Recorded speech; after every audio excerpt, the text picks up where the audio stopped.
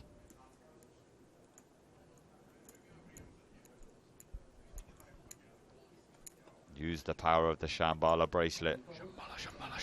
And he calls. Pocket something. Ace 5 for Loddon. Wow. It was packed with possibilities, wasn't it? Rivered the nut. Well, rivered the wheel straight. Yeah. Oh. Wow, that's a nice little pot there. 242,200 for Johnny now. Just shows you how fearless Johnny is. David Akitai just sits down at the table, is a fearsome player. Very first hand he raises under the gun, he 3-bets him from the small blind. This is my table, says Loddon. You're in my town now. There's been some good card designs. Sorry, just we slowed down a bit there. Let's just quickly review the way the table is looking, and then I'll remind you exactly what this competition is. So you see what that does for Johnny Loddon. Zips him up 121 big blinds. David Katai is now 9 big blinds. He is in a bit of trouble. Nabukan still down in the danger zone. 24 big blinds. In fact, you know, there's a few of these players that really are just looking to get some shoving going before the 40 minutes of this level are up and things start getting more expensive. Just to remind people, a couple of people on our Twitter saying, what's this competition? What have we got to do? What have we got to do? We're looking for your designs for the EPT Season 11 card protectors. Price Jack wants to know if we can give away past EPT chipsets. No, those are under lock and key. Security reasons. Are we going to allow photoshops, drawed entries, the full spectrum? I don't mind. Just be creative. I mean, you're probably going to get lots of credit if you actually take pen and paper or to Microsoft Paint. Other free paint applications are probably available. If you want to make it out of noodles or rice or modeling clay, I'm enjoying the Mr. T one. That has been put together quickly. Really, I pity that fool. I pity that fool. I am. I like the McLovin. I like the McLovin. It harks back to the Super High Roller final table. Nice one from Jay. Will loves the EPT 10 card protector, but is rubbish at Photoshop. Pen and paper, mate. Pen and paper. Take a picture on your phone and upload it to us.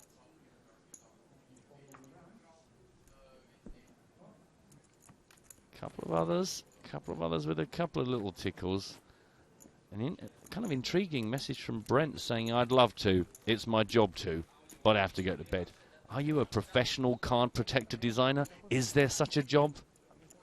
Talking of creepy messages and actually maybe stalkery messages. Have you seen this one from Thomas? Did it work? Can you see me now? Oh, whoa. Is he here in the room with us? Is someone in our computers? I haven't seen Thomas. Has Thomas gone? Yes, we can see you, Thomas. I'm assuming that you have been trying to work out how hashtags work, or maybe just how Twitter works. Thomas, we can see you. Welcome to EPT Live. By the way, that picture frame behind your head is a little bit wonky. A little bit to the left on that picture frame. That's better. We can see you, Thomas. Of course, if you use hashtag EPT Live, it does mean that we have immediate access to all of you.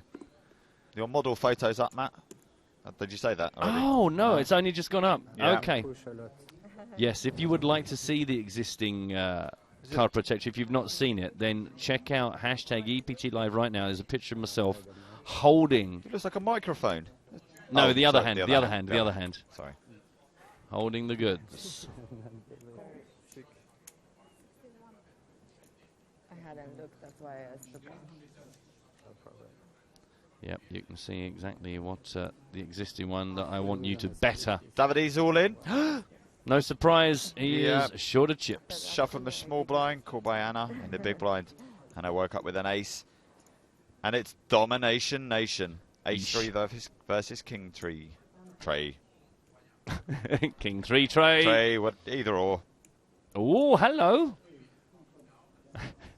Interesting flop. Yeah, that's not too bad when you know you're behind and dominated. His equity's actually shot up to 26% now. Do you know what? I'm sure he's happy with that. When he saw the opposing battle.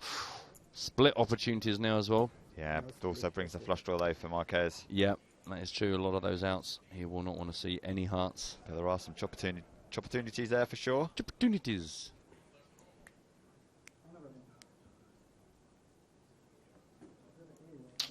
That's not it.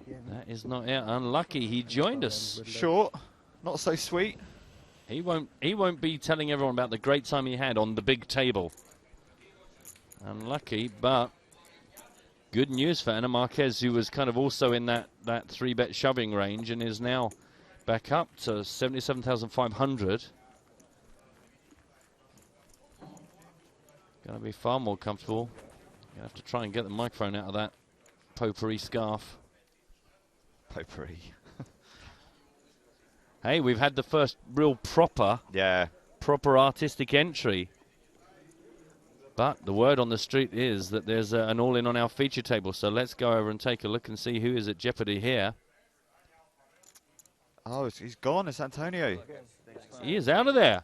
He's doing up his shoelaces and he is heading. Maybe he's busted to Neil Farrell. Saw him pulling some chips back towards his stack. Yeah, you could be right. Looks like Neil is busy stacking. Wow. Stars be falling. Yeah, dropping like flies. Hello there. Unlucky Antonio. I'm sure we will see you again. Just not today and not in the main event. Or tomorrow. Or probably before the end of the week. Allow us to harass you via the medium of camera. Yeah, it was indeed Mr. Farrell did the damage. Yeah, F-Top's main event champion. Doing some damage in the live arena. Let's check out how that affects the chip counts out on that table. See some stacks arriving and leaving. Garcia down still on 9 big blinds, all the way right up to Benoit's 94 big blinds. Other than that, yeah, the two shortest stacks, they're going to have to make something happen pretty soon. I'm pretty sure we're going to find ourselves back on this table watching another all-in anytime soon. But meanwhile, we'll check out how everyone's getting on back on our main feature table here. Talking of the feature table, we got that. We read the board a bit wrong on that last hand. There were no opportunities. With the king in Davide's hand, he would have made the highest straight if the 10 came in. But what if... Oh, of course. I was thinking he could make the bottom end, but yeah, it would have just gone all the way up to the... Yes, you're absolutely right. Our eagle-eyed viewers, a couple of them pointed out our mistake. Well done, yeah. Thanks for keeping us in check, guys. And the bar is being set relatively high on hashtag EPT Live, where Charlie has drawn us a rather nice-looking EPT 11. He's done a clever thing. He's made the 11 sort of merge in with the EPT, and he's got some of the key locations round the edge of the coin. It's getting pretty funky out there. There's a few good entries coming in. Don't forget, if you want to get involved with this, whatever medium you want, whatever you think you can make things look pretty with, get involved. Hashtag EPT Live, or you can email nuts@pokerstars.tv.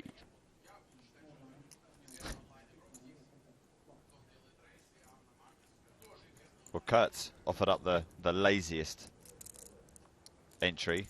Just written in saying, how about replacing 0 by 1? Nice. I like where you've gone with that. Hey, Will Shilbier is he's actually done a pretty good job here as well. He's on both sides. Yeah. He's clearly already won one of the EPT 10 ones, and he's... Bit of a sick brag there as well. Yeah, I like it, mate. I like it. Well done. I'm going to keep a note of all the good ones, and we will review them at some point. We'll come back and award a prize. So this hand started with a Bachar raise to 4,000. Anna called on the button. 10-7 tray, flop. Bet call. King of hearts on the turn.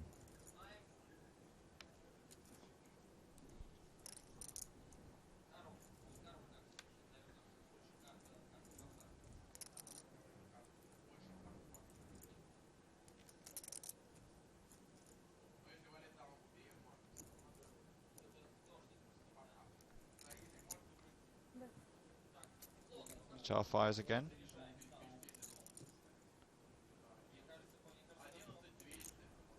14,500.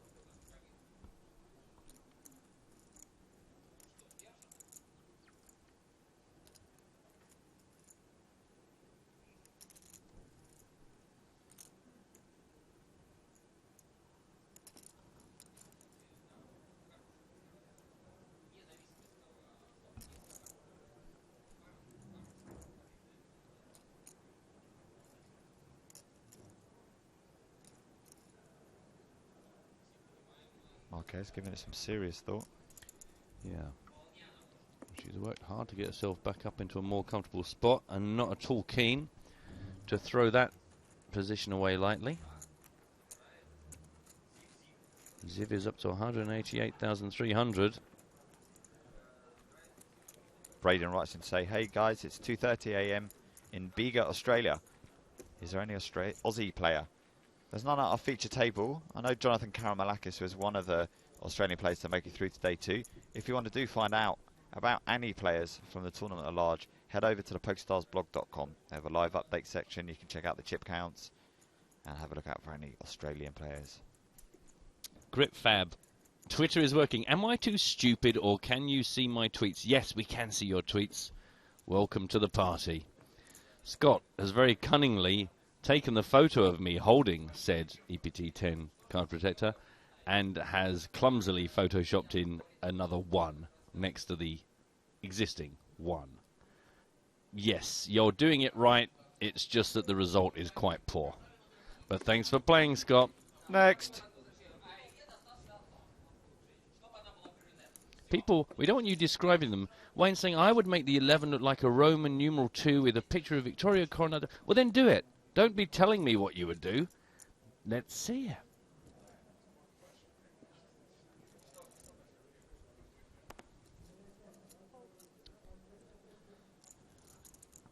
Mr. Chidwick with his min raise once again. Under the gun. Been called in 2 spots. Adrian and Ziv looked him up. 6-6 deuce.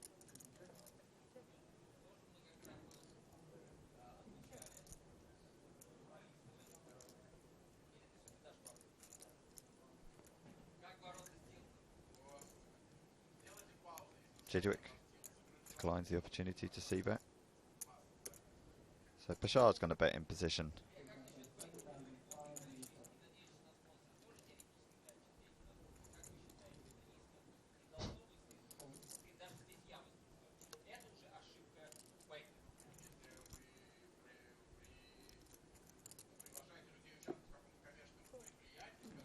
Nice. Cash call. Yeah, Casanova moved out of the way. So it's just going to be heads up to the turn.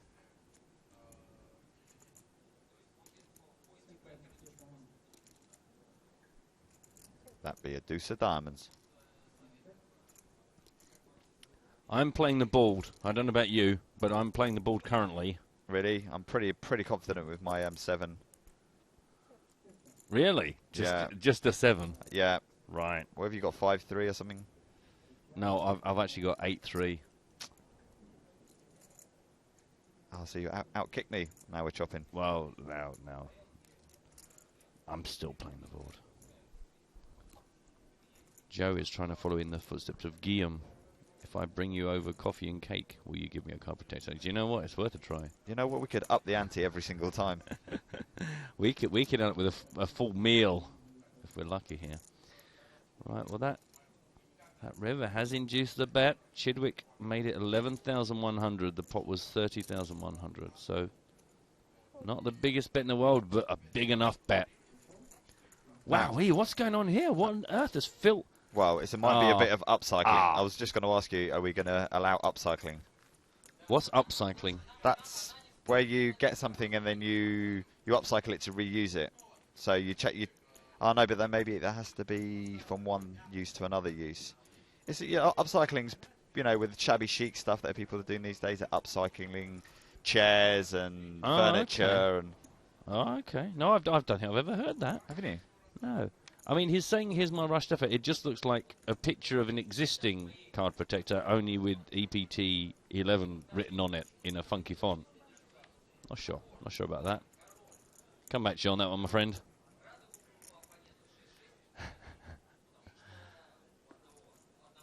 Some good efforts coming in. If you'd like to see any of these efforts, then some of them really are efforts, I'm not going to lie to you. Check out Ashley. Oof. Can't even draw a circle. Is that perspective, or are you just struggling with paint? Thanks for playing. Anna is on the move again.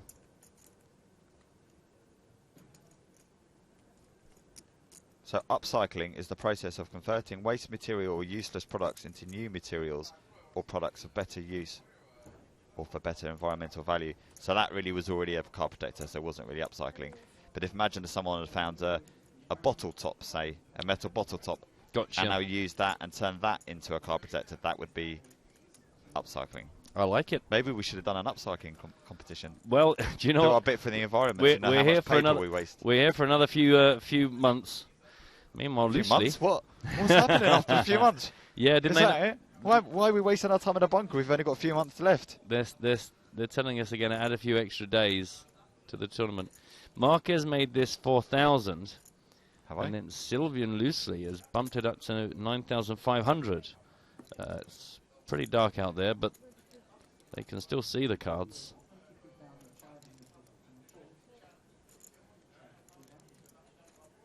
Wow, hey, and with 4-bet alert. 4-bet alert. Well, this is the first action from Sylvain loosely since he joined us. And this is the first 4-bet I think we've seen all day. Well, while we've been in the booth. The Convermatic 4-bet alert has been fired. It would be lovely if the 5-bet horn was called into action. It just depends whether loosely has been caught somewhat with his Monaco hands. first. His hands in the pot. Sylvain Loosely, World Series of Poker, main event final table list from last November.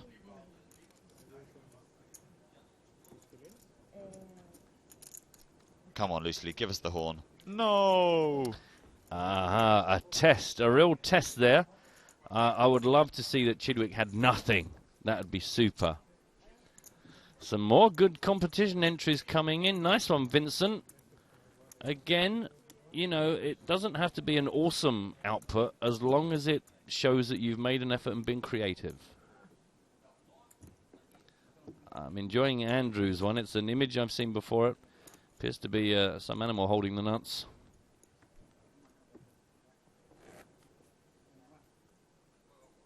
Quite like. Have you seen Clint Tula's entry? Is quite nice. It's by hand, but it shows clearly some skills. I have zero artistic skills, so I'm already quite jealous of you. But I'm enjoying that, Clint. It's nice, it's clean, it's stylish, and it's well drawn.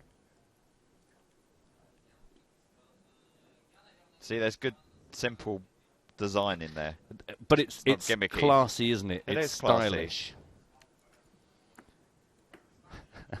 Although I also like the In Ole We Trust EPT 10, EPT 11 card protector that has been submitted by Average Joe. Oh, sorry, apologies. It was Graham Brown submitted that one. Anna is back on the move. 4,000. Min raise. Remind you, we are 1,000, 2,000 with a 300 ante. Nice entry from Hickey as well, making use of the 11 integration into the letters of EPT. That's pretty nice as well, my friend. It's going to save money as well. We like that. So Lawton defending his big blind here. To Marquez's raise.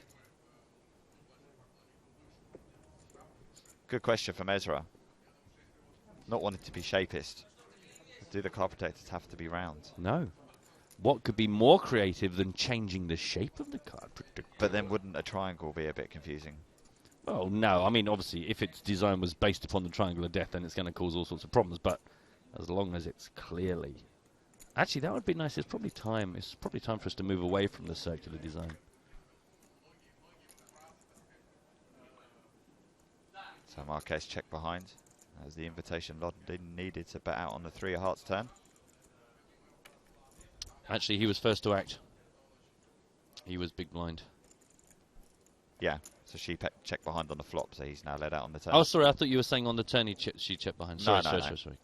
Gotcha. No worries. No worries, mate.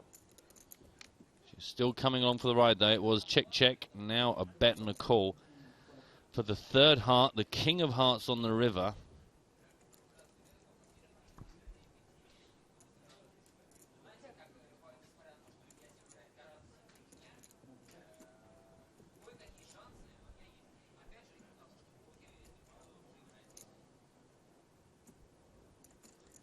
Is it a trap or is it an opportunity?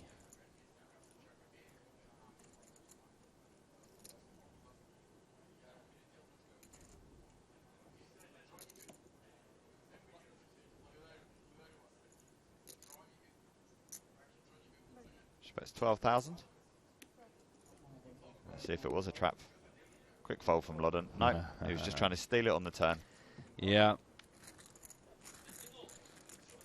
Anyway, guys, if you're going out anywhere, why don't you take the PokerStars TV mobile app with you? If you enjoy watching poker on the move, the PokerStars.tv app is for you. Take advantage of watching PokerStars live streams. Just select PSTV Live. Or watch content offline by going to My Queue and then Downloads. If you want to browse videos, you have 17 channels to select from. Choose between EPT, PCA, the big game, and much more. Just go to Channels and make your selection. The app's completely free and is available for both Android and iOS devices. Take us with you wherever you are.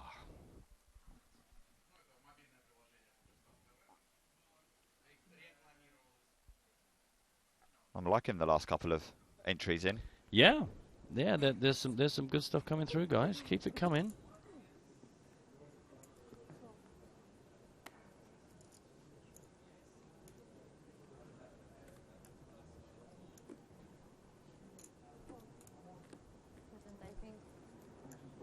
Action folded to Loddon in the small blind.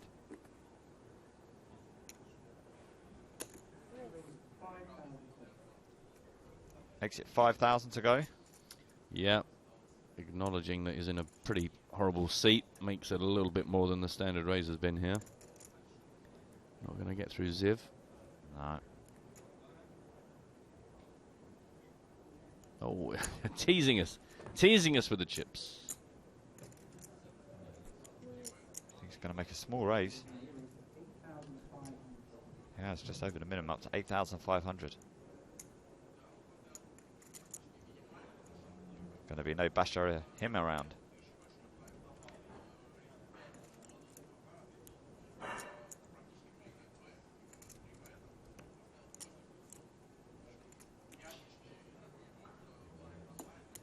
Loddon calls. So more than 19,000 in the middle. Blind on blind. You'd think they'd seen enough televised poker to know that you just never get into the blind on blind battles. They always end in tears. Good advice from 2005 there. Oh, there was a time. 10, Jack 8, Rainbow, but definitely a lot of moisture to that board. Moisture ahoy. 9,500 into a 19,100 pot.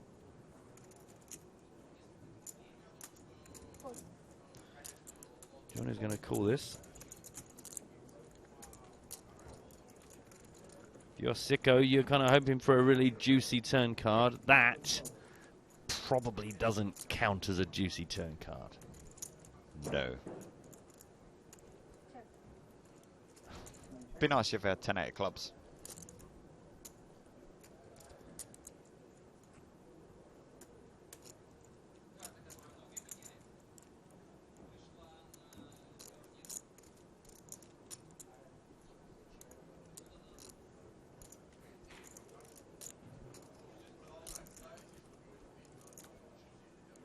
Mashai's going to reach for some more chips. It went check, bet, call, post, flop. Now check, bet, ... We will find out. 38,100 in the pot before the bet.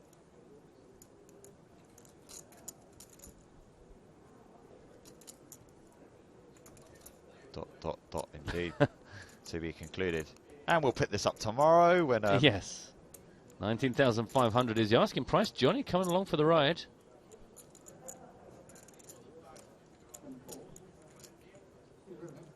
He just looks so cool, doesn't he? Completely unflustered. Yep, yeah. Looking very comfortable.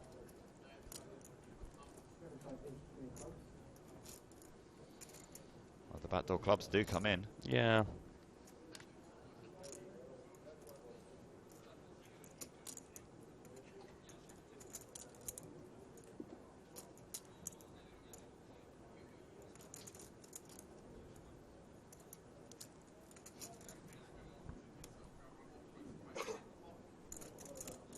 And now, having been passively playing his way through this,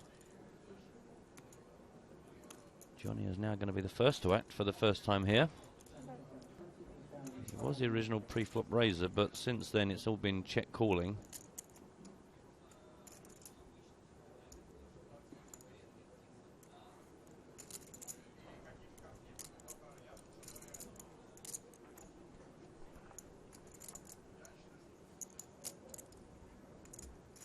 Lodden's going to have a real stranglehold on this table if he does manage to win this pot, but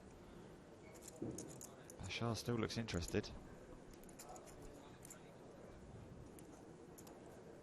Is he counting out a raise? Is he seeing how much he's got back if he does make the call? Is he just playing with his chips?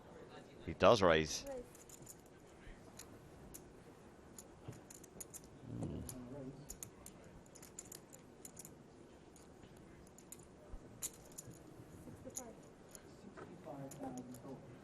$65,000. Huge pot now. Yeah. It's almost 50% more than the average in the tournament.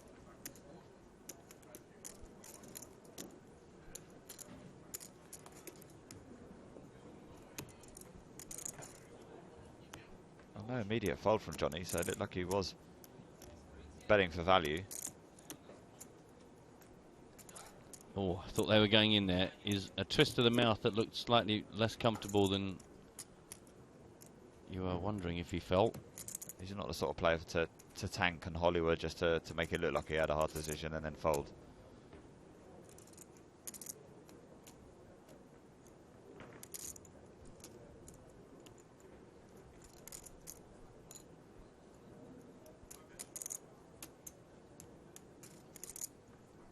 Oh, it's twice he's tricked me now. Yeah, me too. My heart went that time. He yeah, calls. He's gone for it. This is a big pot. Do you think he's got a straight? You win. You win, he said.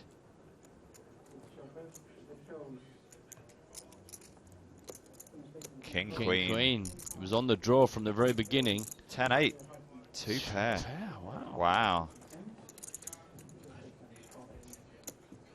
Another two pair for Johnny. That's going to give him a huge stack. Yeah, that's going to cripple Ziv, who came to the table as the chip leader, is now down to 73,000. So still by no means a horrible stack. But I wouldn't say cripple. Johnny, that's a bit harsh. No. Johnny up to 341,100. So yeah, I mean the Ziv's comfortable, but it's not a great size stack to play around with. You've got 50 minutes left on this level. And the problem he has is that it's come from a position where he had a really good stack. So mentally, having 73,000, if you came from 25, is a great place. If you come from 170, then it's not a great place.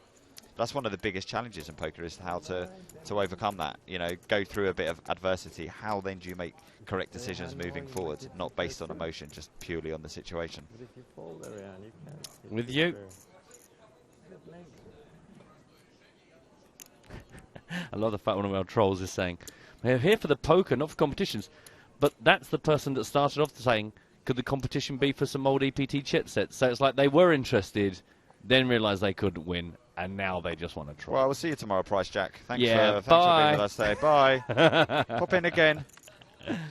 Yeah, I don't want to play this. I hate competitions. Yeah, you actually wanted to influence the prize a little while ago. Funny, isn't it? Isn't it funny how that goes? Lewis Swift has offered 2 design options now. I a know. round one and a hexagonal, maybe?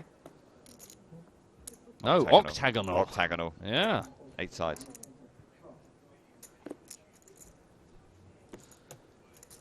Well, I think it's a good job for the rest of the viewers who are entering the competition that Dave Infinity doesn't have a go, because this is right up his street. But he's multi-tabling on PokerStars and watching the stream.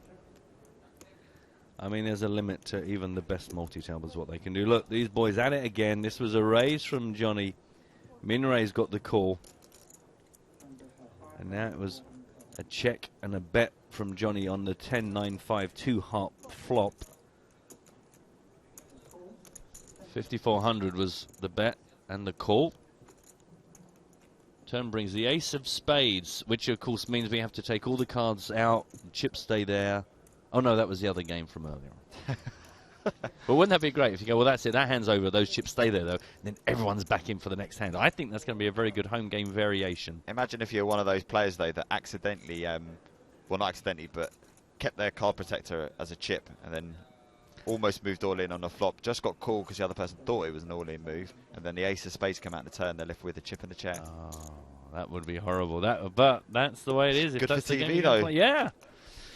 A heart on the end. The 4 of hearts brings 3 hearts to the board. Wheel opportunity.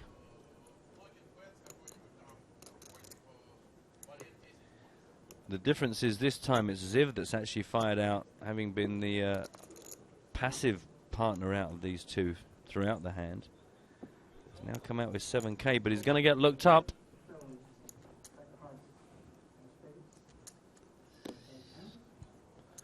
Is that a missed straight draw again, and he tried to bluff? But it was good. It was good enough. Gosh, who knows what Johnny was firing there? They're just maybe he was just trying to keep the momentum going. Ivan says, wow, sick call by Johnny Lodden there. Well done. It was a really good call. It's a great move, actually, thinking about by Bashar. There was so much there that Johnny had to be worried about. Yeah. But Lodden is sick. He is a sicko. Dave Infinity is responding to your comment saying, can I get a rain check? I'll send you a 3D model. It's not fair to the other people. I only recently-ish found out where rain check comes from. Do you know where the phrase comes from? That very wet town in northern Czechoslovakia. No, sorry. No, it was from sporting events, and if things got cancelled, they'd say it's been cancelled because of the rain, so we give you a ticket, a check, to come back for free to the next event. And I believe also in theme parks and things like that. Really? Yeah. You just made that up right now? No. Oh, no. well, I would have been more impressive if you'd made it up right now. That's true. No. Yeah, that's it. I can't remember which one came first. It might be the sporting events. It might be like the baseball thing. You know, the game has been called off. Here's a rain check. Come back another time. Somebody can always correct me if I got that wrong, but I believe it is correct. You're watching EPT Live. I'll believe you for now. Casanova, under the gun +1, has made it 3x. Good old-fashioned 3x the big blinds. Luke is asking if we can explain the ace of spades variation. This was actually from much earlier on today when we were asking, and we had some very, very good. I've still actually got the sheet of paper with me as we speak because I want to take it home and think about it for different variations. The ace of spade one, very simply, Luke, you're playing absolutely standard tournament poker, but if the ace of spades appears at any time, the hand is stopped immediately. It's dead. All the cards go back in, but the chips stay in the pot. And everyone can now fight for it. So it's almost like you've just inflated the pot. So the next hand starts, all the cards go out. But all the money, however far you got into the previous hand, stays in the pot.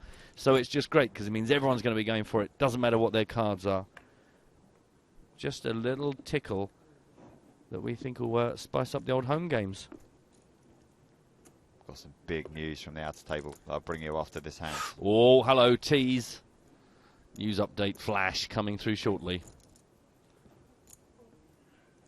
Mr. Lodden is once again getting things going here with his min raise.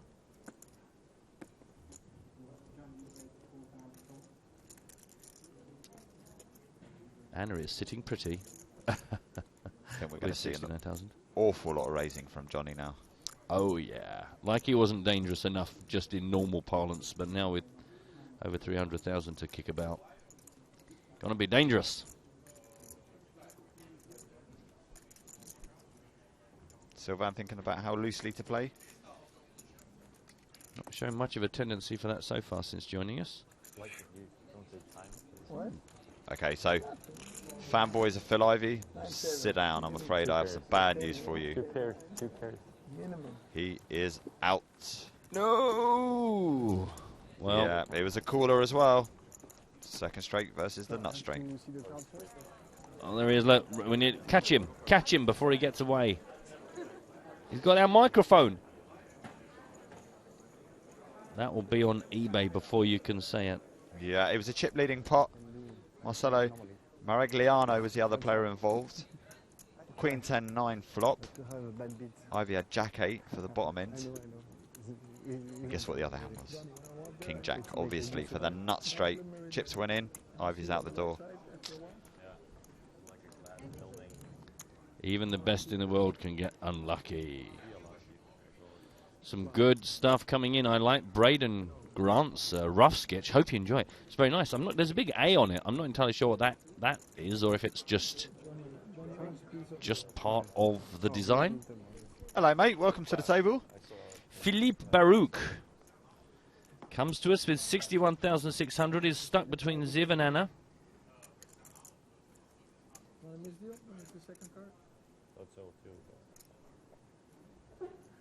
Everyone get a card?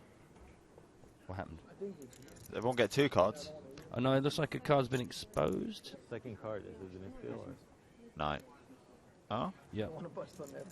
Don't see those very often. I kind of forgotten that misdeals even happen our dealers, and normally yeah. Super duper. A rare flipped over card by the look of that. EPT. Interesting entry from Lucas. Very minimalist. Have you seen this? And interesting, you mean boring? Well, no, it's kind of spooky. It's an eerie entry. Don't forget, we're looking for your designs for the EPT 11 card protectors. Hashtag EPT Live or nuts at PokerStars.tv. Some nice skills coming in. Nothing three-dimensional yet, though. Nobody's, got the old modeling clay out or any spaghetti. It's all drawings and digital photoshoppery.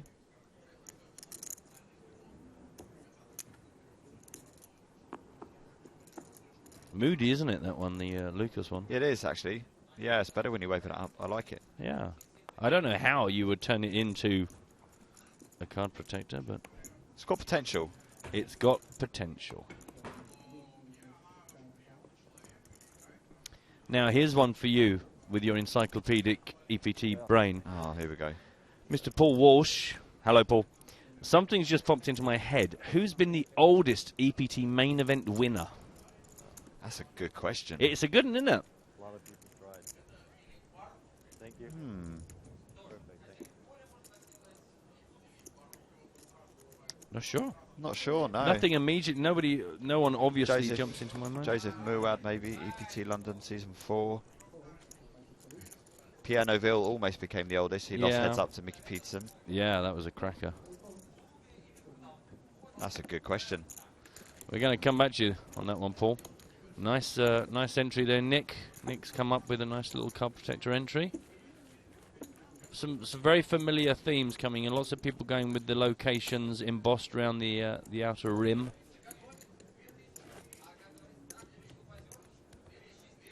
Paul's pretty sure Mike McDonald was the youngest. He was, yeah. That's an easy one. In Dortmund. Just 18 years old. Still have braces. Yeah. Yeah, of course. That's probably why he developed the stare, was to draw your eyes away from his mouth.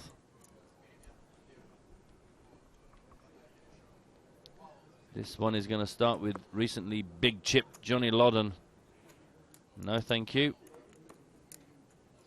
Shah is next and is going to come in with a raise. They sticking with the min raise here, I wonder? Looks like it. It's a newcomer at the table, Philippe Baruch. No messing around. Wow, he is all in. There's not a lot of value in the pot so far, so you'd like to think he's got something for his troubles here. With 55,000. Yeah, so what, 27 or so big blinds? Yeah. Just thought, you know what, let's just simplify this hand, perhaps. Gonna get the call.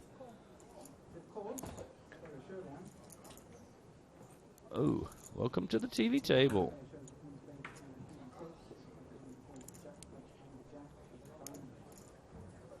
What they got?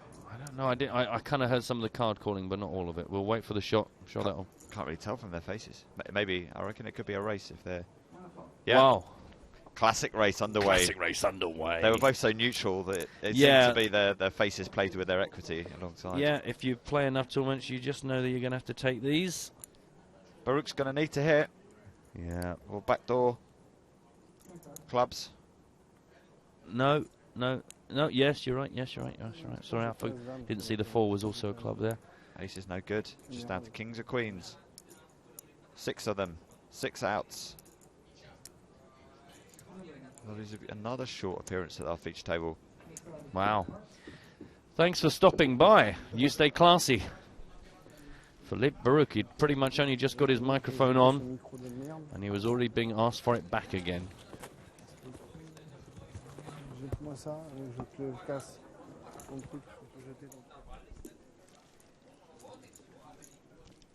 Lucky dip sweets have been round. Energy is restored. Cup of tea and a Kit Kat, I'm a happy boy. Other biscuit and chocolate-based snacks are available for legal reasons. Sorry about that, Philippe. Enjoy the walk home? Question mark. Oh, Vincent, who was celebrated earlier on as coming up with the token variation of the game, where you could throw in the token. Oh. He has now come up with a rough copy of the card swapping token, patent pending. That's good lateral thinking and linkage between competitions. I like that. I like that a lot, Vincent. You are a winner in life. A really nice, stylish entry from Lewis. It's kind of got a bit of a cricket connotation to it. I like that. That is beautiful. I like that a lot. There's a good chance you could be right into the lead here, Lewis. There's a good chance that one could actually be made. That is very stylish. I'm loving that, my friend. Luis Nogueira. Probably got that wrong. Apologies. I thought I'd give it a go. Justin comes in with a good guess for the oldest EPT winner, Antonio Matthias from Villamora a few seasons back. Him and Joseph around about the same age.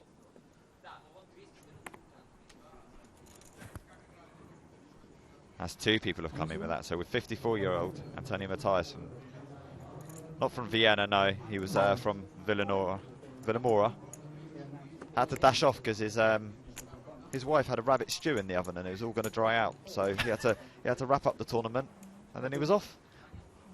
Hang on to your hats.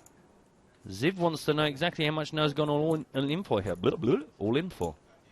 37,300. Unlikely to be mucking about is how I would describe Ziv.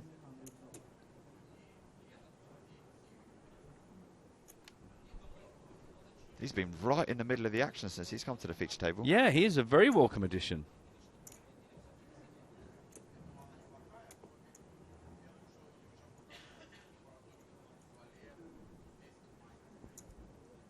No, he looks like he's about to get that up. It must have been borderline for him, though. A little bit extra on top for Noah, up to 46,400 now. Still the shortest stack at the table, but starting to get a stack that can get him out of trouble. We're into the level 14 now. We're at 1,200, 2,400 with a 300 ante. But 75-minute levels. This is the last level of the night. Sorry? Just saying this is the last level of the night. Oh. You okay with that? Do you want to stay on a couple more? No, it was just when you said night, I'm thinking, what's the time in the real world? But of course it is late. The thing is, you're down here, and I feel like it's probably about 3 o'clock in the afternoon. We're saying last level of the night, and I was thinking, it doesn't feel late enough in my brain. But you're absolutely right, good lord. Plus the fact I'm not hungry, which does make sense. Normally I let my tummy clock tell me where we are. Yeah, I've got a small snack lined up. Going to make a decision pretty soon. I want to kind of keep the competition rolling for as long as people look like they want to play, because just in case somebody wants to get out the modelling clay or the well, feel free to give one away and then semi-close the competition. So unless there's another real doozy that you want to come and give one to later, then you can always do that. Clint's got another entry, which looks a bit like I would fancy that as a guitar pick. You've accidentally made it absolutely perfect dimensions for a guitar pick, so maybe that's a new bit of merchandise we should think about. Casanova raised this up to 7,000 from our new 2,400 big blind spot. Take it down. Matt, you've been asking for our first 3D one. Our first 3D one has been delivered. Wow. Right, okay. Gino has been onto his daughter's Play-Doh. Daddy, why can't I play with my... Shut up. That is very good, Gino. I mean, it's basic, but it is three-dimensional. You have made effort there, my friend. Take a look at that.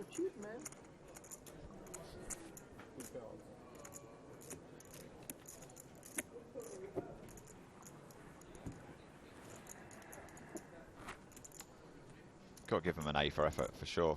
Yeah, yeah. Well, you know, I've been quite generous. It might be that there's more than one winner here. Maybe more than one of the card protectors going out. Still a big fan of Lewis. It being the end of season 10, we have a couple of cupboards full. Is word on the street from the dealers. We could break this up into categories. So you know, someone who put the most effort in, someone who thought the most laterally. Sorry, get that out. Laterally. So when they connected the two competitions together. Yeah, that was good. I like the token coming out of Vince there. I also like EPT, which is spelled EPTEA, and it's a tea bag card protector. It's in honor of Nick. Graphical Nick loves this tea. And of course, Vicky CM, or MC, should I say. She loves a bit of tea. Oh, hello. There's a couple of nice entries. Sorry about this. Meanwhile, there's some poker going on. Sylvain has made it 5,200. That's a nice design from Chris. Yeah, it looks to me like New York. That would be a great entry for if the NAPT ever starts up again. Be a great card protector for that. I'm with you, but it's a nice design. It's nice. I like it. Don't forget, check out hashtag EPT Live if you want to see any of these entries. Some really cracking ones there now. We do like it, Chris. Very, very nice. Stylish. It is stylish. Actually, the more you look at it, the better it becomes. I like it a lot, I gotta say.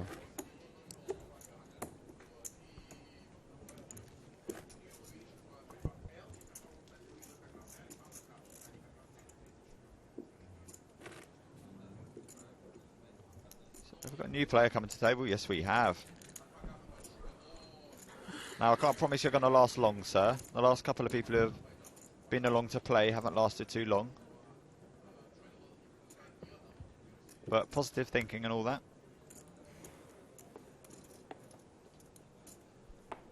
You never know your luck. Did you see it? There's a chip in there, I can see. And I'm going to take this opportunity to announce the winners, because we're going to welcome a guest to the booth shortly. So let's wrap this one up. I'm going to give honourable mentions and a card protector to Gino Reyes and Chris Murray, because I really like their entries. But the winner, the official winner, is Lewis. It was look, just as I say this, there's some more entries coming in. They are nice, but they wouldn't have mattered, to be honest. And one of those is a bit silly. One of them has got spikes on the top of the card protection for extra protection. So how many have you given away? I've given away another 3. Okay. I've given one to Gino. I've given one to Chris, because I really like that design. That is brilliant. That is a brilliant design. But my favourite actually is Luis Naguera, which was this one here, Mark, if you remember. I just think there's something very Art Deco about that.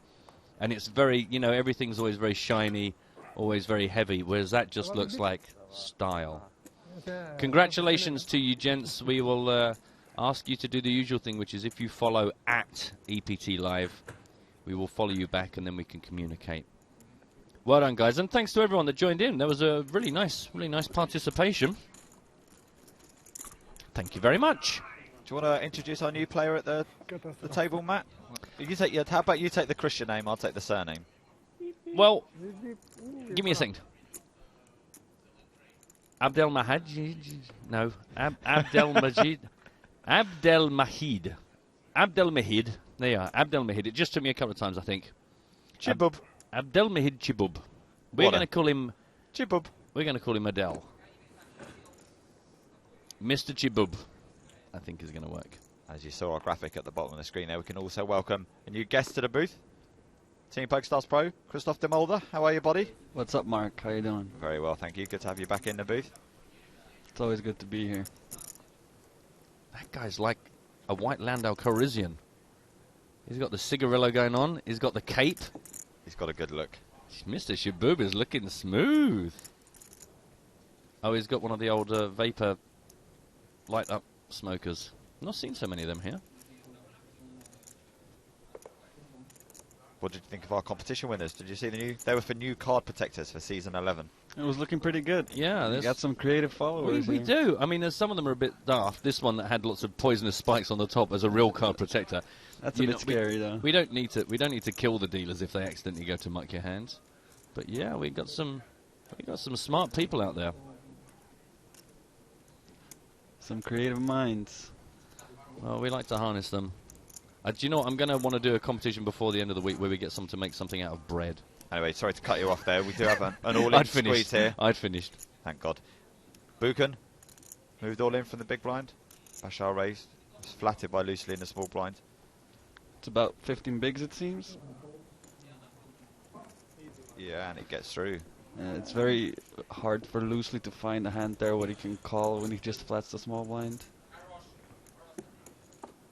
Did he show ace queen? Yeah, Buchan showed ace queen.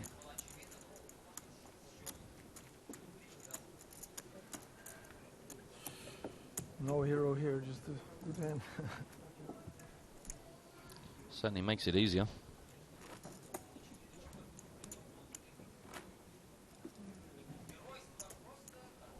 So how's your week been so far in Monaco? Any success? Yeah, some ups and downs. Actually came here to shoot Dutch Drama Series. Didn't really plan on playing the EPT main event, but then qualified for the main event. So that was nice. But then actually, yeah, started off playing very good and then continued playing pretty bad. So that was kind of disappointing. So I busted main event at the end of day one, which always sucks because it's a 10k buy-in tournament and you just want to win it because then you become a millionaire. Simple. That's about the thought process. Plus, obviously, it's very nice to do well in EPTs. They're still the biggest. It's still the biggest tour around. The biggest and the best. The grand final is one of the ones they all want to win. Trust me.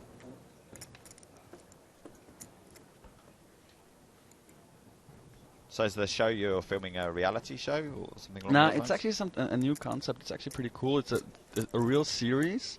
They're shooting season 1 now. And it's starring Fatima Moreira de Melo as one of the main characters.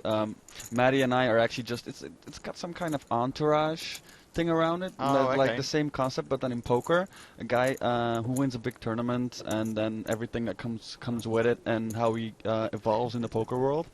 It's actually pretty cool.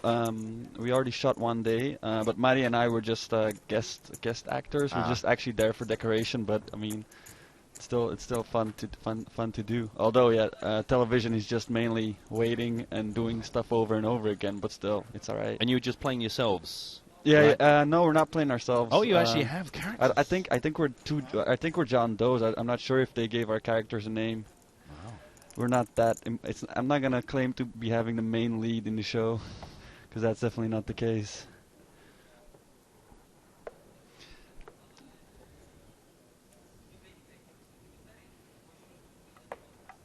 I'm not sure about this blanket business going on here from our Mr. Chiboob.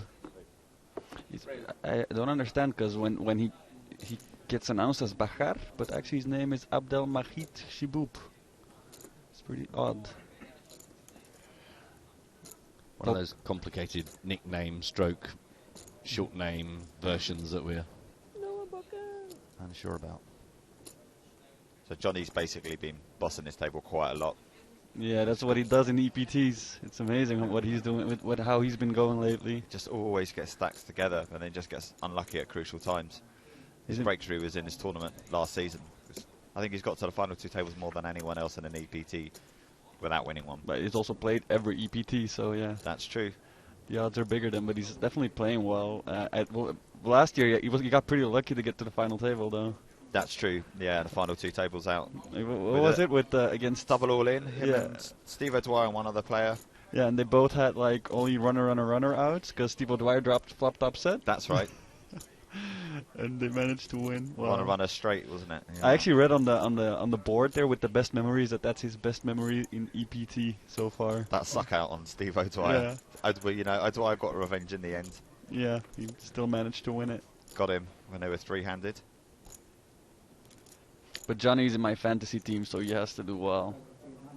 We'd like some impartial commentary from you, Chris, if you don't mind when you're in. You know, that's the way we roll here on EPT Live. I'm only joking. Maybe we should start talking some poker here, because these are 2 of the bigger names in poker involved. And yeah, they've been sat next to each other all day and got involved in a number of pots. Many when they're in the small and the big blind. It's almost like the rest of the table just leave them to it.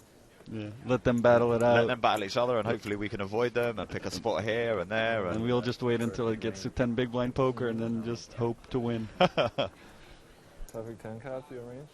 Huh? Perfect 10 cards? No, the other flop should be the perfect. Right? So we've got about an hour left on this level. An hour left of our broadcast for today. And we've got Christoph de Mulder in the booth for about another 30 minutes or so. So if you do have any questions, hashtag EPT Live, nuts at PokerStars.tv, get them in.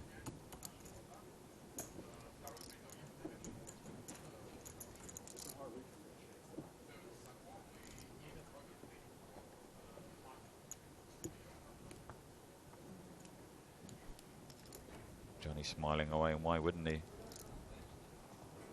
Not just one of the big stacks at this table, the biggest stack at this table, one of the big stacks in the tournament.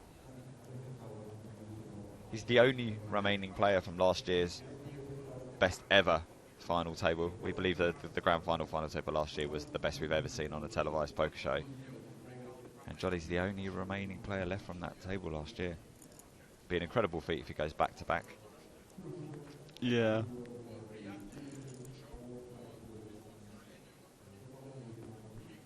Probably get second this time if he did make it there. And then first, season 11.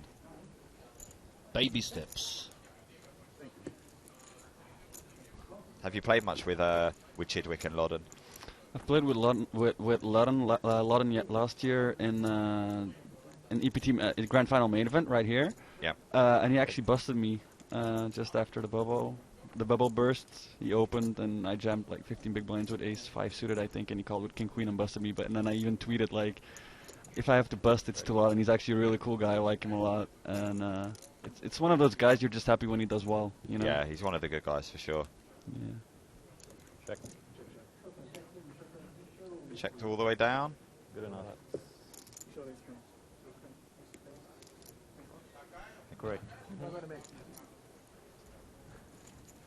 What goes to Chidwick with some sort of winning hand. Yeah, fortunately we didn't see the showdown. I think Chidwick might have announced his cards and then Johnny pulled them off and then mucked all their cards saying it was good enough. Too embarrassed to show his holding. Mark, have you seen, it's a bit late for the competition, but have you seen Willie's attempt at the next card protector for season 11? That's brilliant. That is a lot of effort. I do apologise, Willie, that everything's shut down. I did try and wait as long as possible. Hats off to you, sir. Don't you worry. There'll be other opportunities before we get to the end of the week's broadcast for you to show off your skills. That's a good effort. I'm not entirely sure Vicky would be particularly keen on the output, but it's a good job. It's a brilliant job. I think we should just get that to the Royal Mint. Get exactly. That should be the new £2 coin. That should be the new £2 coin. All hail Corin. hopefully a couple of you that were asking about the free roll, the password was scrolling across the bottom of your screen. It is now top right. Principality is the password for today. Don't forget, 8:15 Central European Time. And if you share from the stream, more money in the pot. How much more?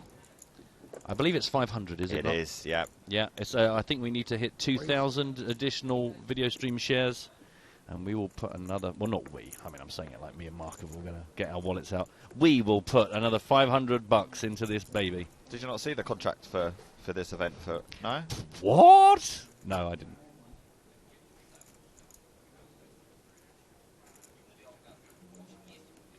This guy is just called Casanova? Wow. Yeah, how handy is that? It's Frenchman called Casanova. One of the better last names I've ever heard of.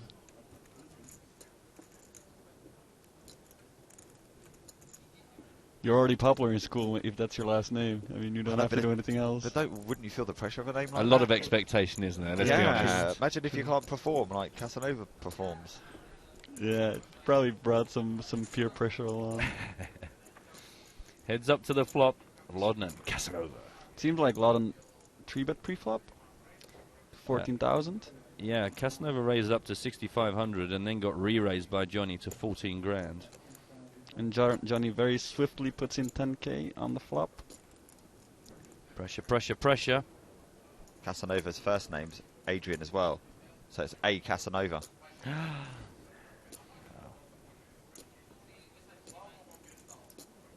7 Queen 4 Rainbow. There was 32,800 in the pot. 10 grand went in from Johnny. And now Casanova's got to give it up. He's a lover, not a fighter. Johnny just keeps moving up. 333,000 now.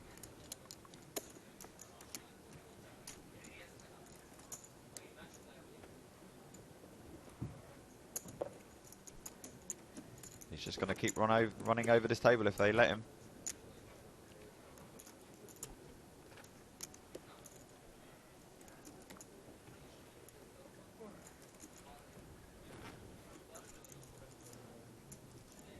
He always seems so worried, though. He has this worried look. Yeah. Like something's playing on his always mind. something out there. But you have to know that he's also a very big sports bettor. So probably he's like, there's a couple of matches running, and it's big money every time. So. Yeah, his team beat my team last night, so I've been avoiding him today. I don't want to get the needle, because he will needle me hard.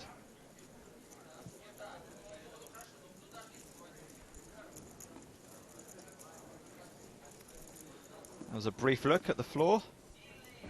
The rest of the tournament. Yeah, nice and busy out there. A good buzz. Yeah, still 144 players remaining in the main event. Top 95 are going to get paid.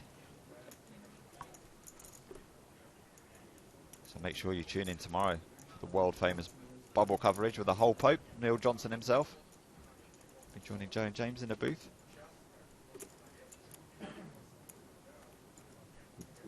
But that's tomorrow. Today's all about EPT Live and the free roll, 8:15 Central European Time.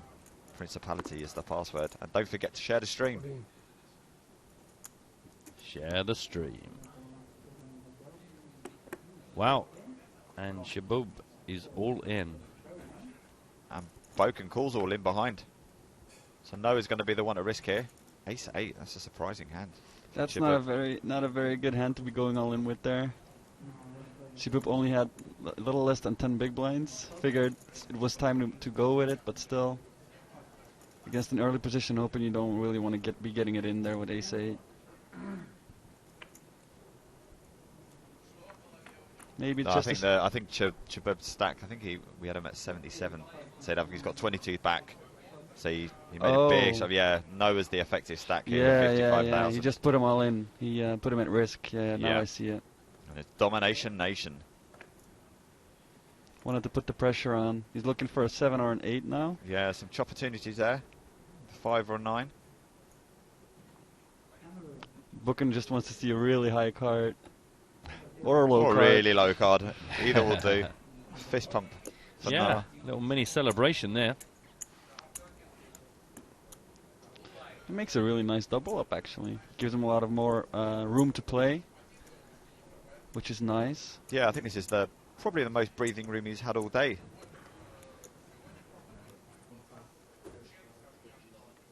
You very often see that when people double up, it kind of unchains some nice follow-up of events. Like they start winning pots, and then before you know it, you have a really big stack. Do you feel that momentum's a really big thing in poker? Do you have days when you just get that confidence momentum and it just takes you through? It definitely is. Like yesterday, for instance, I had Ludovic Gullich.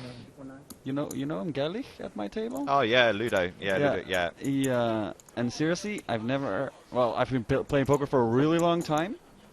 And he came to my table with like 120,000. We were playing 10-handed, and I think of the first 30 hands that he was at the table, he won 25 of them. Yeah, he's an incredible player. He's been one of the stars of EPT Live this season. It was incredible, but not only that, he was also winning all the showdowns. So he was obviously he was playing very well. I'm not neglecting that, but also won practically every showdown and getting lucky whenever it was needed, and yeah, his draws got there and whatever. But on a 10-handed table, winning 25 hands out of 30, that's just scary. Just someone you want to be avoiding then. Yeah, I think he's been up there with Ole Shemian as the most popular player that we've had on EPT Live this season. Just because he just provides action, and he's a man who loves a 4-bet.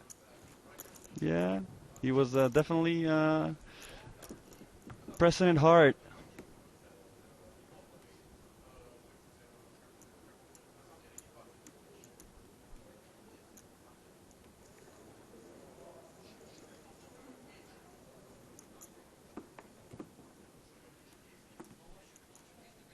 Got a question for you for Manders, but we'll watch this hand first, see if anything comes of it, and then I'll fire it at you. It's folding quite rapidly around the table right now, but of course not beyond Johnny Loddon with all the chips.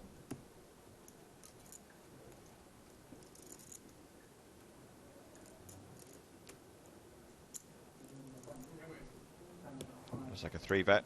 Bachar on the button. He hasn't been afraid to tangle with Loddon since he sat down. These two, this will be the third hand that they've really... And all of them have been 3-bet pots. Yeah, when they get into it, they get into it big, don't they? And you actually see that happening way more often these days. People you haven't seen ever in your life, in a live event, they know the 3-betting dynamic, they know what to do, they know how to put pressure on people. Players in general just have become a lot better at tournament poker.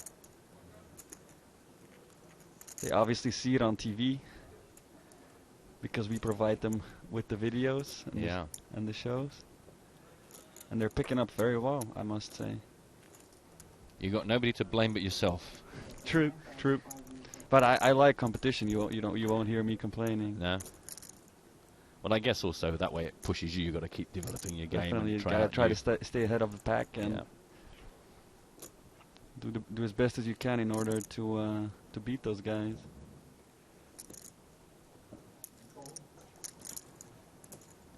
Check call from Johnny there, 9,500 from Ziv.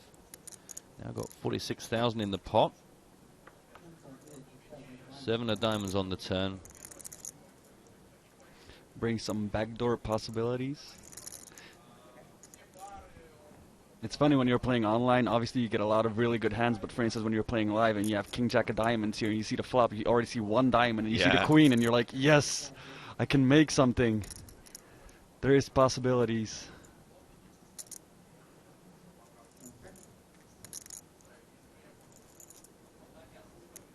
The ace on the river kind of bricked everything though.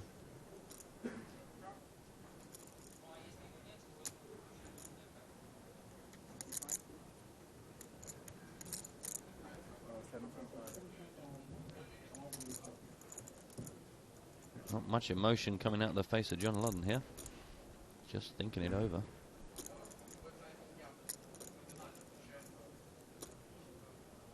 Again, a pretty small bet. You see that very often in tournament poker, 1/3 pot.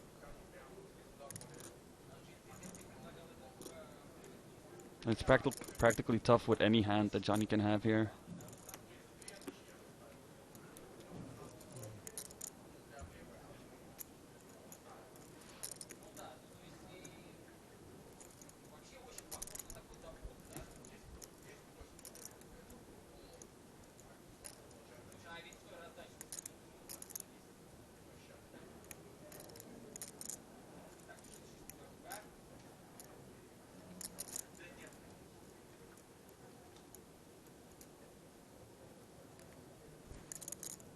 Ah, gives it up.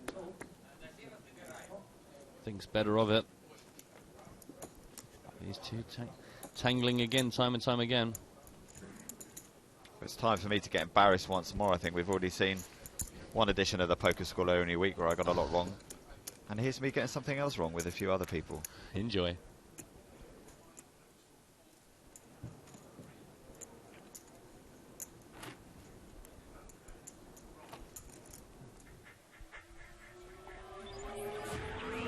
We'd already counted down to it, and then you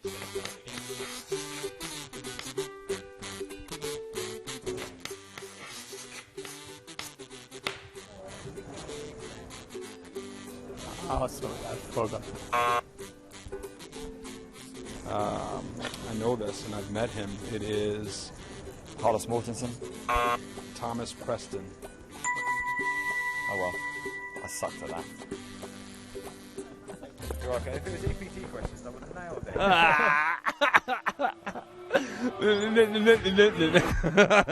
I've been truly, well and truly set up. Heads are gonna roll. That was I didn't. Oh, that's beautiful.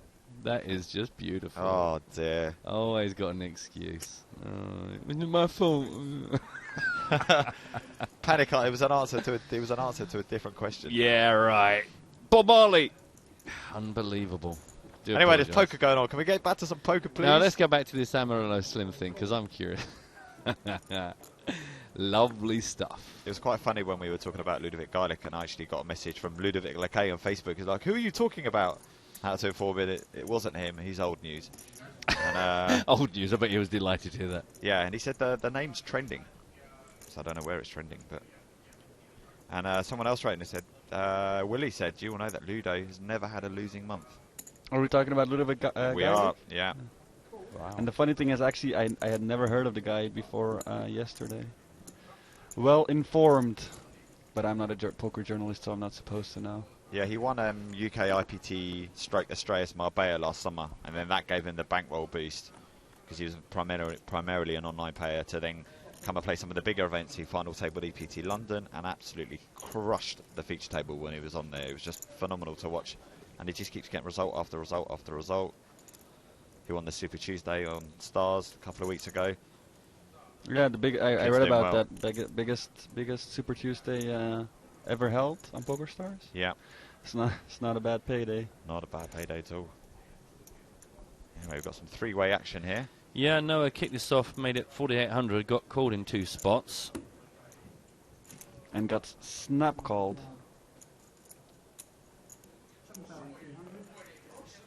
Yeah, is that? Or what's happening? Well, oh, he's all looked in. like he put him all in. Yeah, so Noah bet 7,300. The way the chips went in there, yeah, Shabuba's gone all in. Oh, he's just all in for 7,600. Oh, that's all he had left. He only started with 12,700. Okay, it was, yeah, a bit crazy the way that went, yeah. Bottom pair for Noah. And it's good. Yeah. Just got backdoor flush draw. Overcards and a gut shot for Shabub. Yeah, it's a pretty good flop for him to get it in there. Yeah. I don't hate his play at all. No. Instead of shoving pre-flop, he just, a hand like Queen Jack has equity on practically any board. Oh, that's not going to do it. Unlucky, yeah, nothing wrong with that. The river's an open and it's straight draw, but that's about it. 2 pair minimum, Johnny. We are the table of death up here right now. People come and join us just as we've nearly got used to their names. They're out of here again. He's heading to the cash game table, so might want to be going there now. Chris, where's he gone? I thought we had him for another 15 minutes. He's just left. He ran off. He was reaching for his wallet, and he's a big smile on his face. Hey, we need the headset back at least. Come on, buddy. That's it, security. Bring it back round here. Sit him back. All right. I'm here. Unbelievable. Unbelievable. Just a predator. We're all sharks. You have pussy magnets and you have shark magnets. He's a shark magnet. Anyway, before we dash off again, I did promise I was going to give you a question from Anders. Do you satellite in for the biggest events online? And second question is, are Hyper Turbo 6 Max still beatable? Well, I definitely, for Scoop, for instance, the Scoops are coming up. I think they're starting the 4th of May. I definitely qualify for all the bigger events, all the 700s and the 2Ks. I try qualifying for. If not, I just don't play them because it's a lot of money. And if I qualify, it's a very nice way to get in cheaply, actually. Yeah. And I've been actually doing pretty well in those qualifiers, so I'm expecting to be playing a couple of those 2K events, which have really big prize pools. And about Hyper Turbo 6 Max, I don't really know, as I don't play them. You should probably ask someone else. We have some Team Online guys that play them a lot. I know Jorge is a Hyper Turbo Pro, French stock, Marc Ladouceur. I see him playing them really a lot. He plays the 500s and stuff. I generally don't play Hyper Turbo 6 Max tournaments or qualifiers, so I cannot really answer to that question. With the queen and jack in the door. But guessing, I would say yes. When it turned out that way, It's just very important in that format to be aggressive, obviously, because the blinds are just murdering. And what about this your Supernova challenge? Are you going for Supernova this year? Well, we're actually already Supernova. We were going. Matti and I were going for Supernova Elite this year. We started off very. I started off very fast. Got like 80,000 VPPs in 16 days, which is a lot. Way more than I used to. I started off just after the PCA. But then I wasn't actually playing well. Had found some leaks in my game, and when you're playing that much, then it's definitely important to be playing your A game. And because if any leaks are magnified across all the hands you're playing. They're just magnified times 5 actually, because you're just playing that many hands. Wasn't really running well, and then after a while, like I don't know, I didn't feel like it anymore. So I took back some gasoline, started working on my game again in March then. Plugged some leaks, took a slower pace, and then trying to get back into the rhythm. Although I'm not sure whether I'm gonna get it or not. I'm definitely ahead of Matti, so I'm already winning. That's a good thing, because he's actually he really isn't on Supernova Elite pace yet. But I'll just see where I'm going. I'm now more playing whenever I feel good and whenever I feel like playing, instead of when I feel like I have to play, and that's working out a lot better for me. I made a really big hole. How do you say that? You dug a hole? Yeah, I dug a hole the first 2 months, and I'm completely out of the hole again. So that's fine. That's nice. And like I said, I'll just see. Let's say in November, September, I can probably give you better information. Okay, well, best of luck with that to both you and Maddie.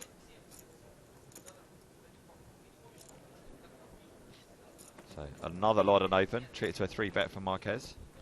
Yeah, Anna's been pretty quiet, actually, hasn't she, for the last level, really. Got herself up in level 13, a couple of big hands, and then sort of not really been quite so active. Yeah, I would like to see her a bit more active. Oh wow, the 4-bet alert. It's an all-in challenge to Anna Marquez. How much do you love your hand? Not that much. Whap whap. Worth a try. Johnny is just going to be such an immovable object. Now he's got all these chips. It's got to be terrifying for the players around him. Yeah. Just 40 minutes left, though. And then, fingers crossed, he won't be sat at his table tomorrow. You're saying that from the other player's point of view, aren't you? Oh, yeah. Yeah, there are just some situations where you just think, this table cannot break fast enough for me.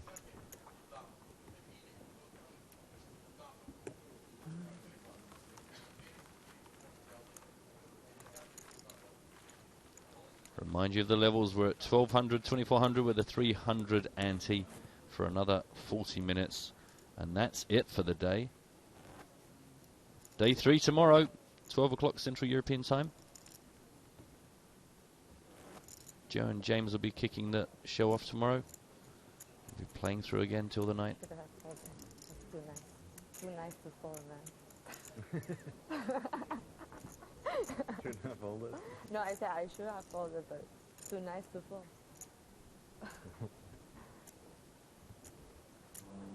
It's a wider view of the magnificent set here. This has got to be one of the most amazing rooms to play poker in the world, don't you think? Yeah, it definitely is. It's a very Very nice. Also, very nice atmosphere. You have a lot of room. It's very prestigious. You just feel like something important's going on. You do. And you're a part of it. It's a fitting venue for the grand final. I always love it when the roof's open and everyone's just sitting there blinking at the light. You're going, what is this? It's just so weird to see like poker tables in natural light. Or poker players in with natural light. Their skin all burning.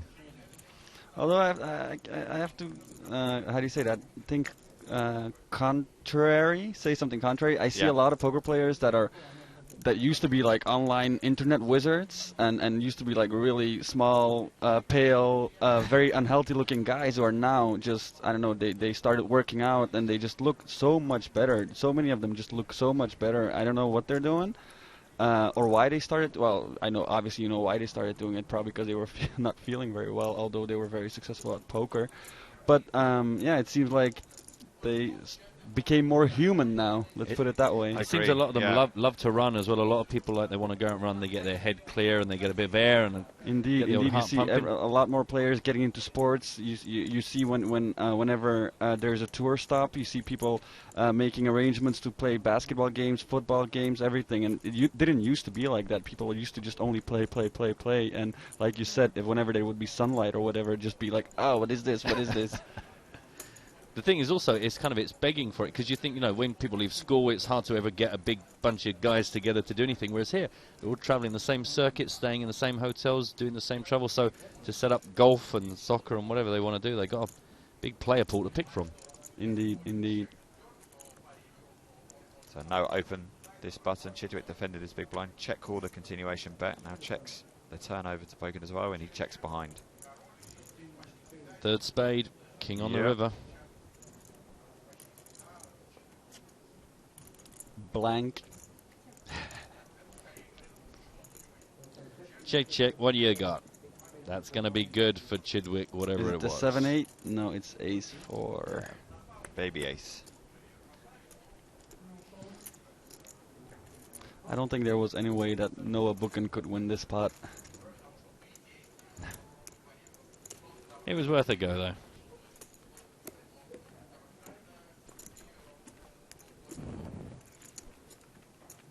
There are the chip counts at our feature table. Johnny Lodden, not surprisingly, still leading the way. Anna Marquez after that 3-bet now as a sub-20 big blind stack. Yeah, she's a little bit too impressed by her friend Adrian Casanova. Has to get herself back together. But she's a very experienced player, so even with 20 big blinds, she knows very well what to do, when to do it, to make the right decisions. So I'm pretty sure we'll see a lot more from her even in this tournament. You re-raised me like 8 times. Yeah, now he got smart. He's like, if I call, I make more.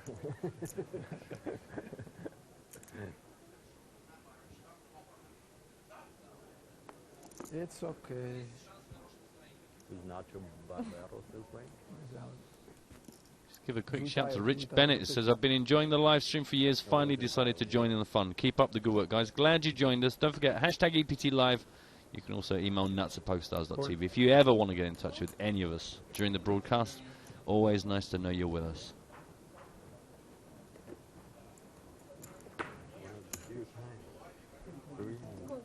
Casanova going to try and limp in here on the button. Johnny, really? Are you really going to let them do that? No, of course not. Don't be silly. Why did you even try that? Why what on earth? Unless Casanova now goes ballistic with a monster hand. Just going to call it, though. So there's something going on there, apart from the button. Some odds presented to Chidwick. Spin the wheel. Just shy of 22,000 in the pot. 3-way.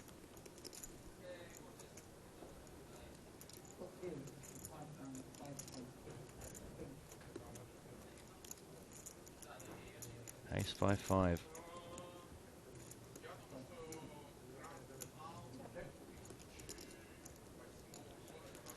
I guess you've got to give Casanova an ace a fair amount of the time here.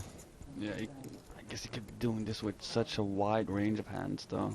But it's been pretty...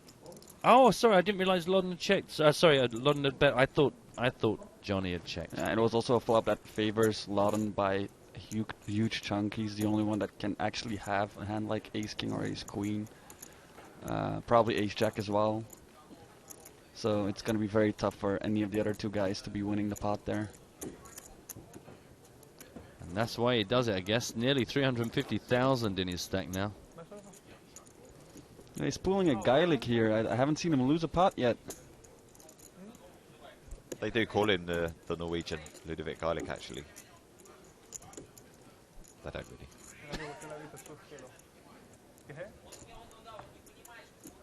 Sam writes in to say, yo, just got in from a long day and ready to relax and listen to EPT Live, the best poker coverage in town.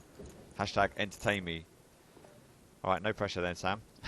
Gonna be the best 32 minutes of your life. Yeah, we don't need to entertain you. Johnny's here to do that.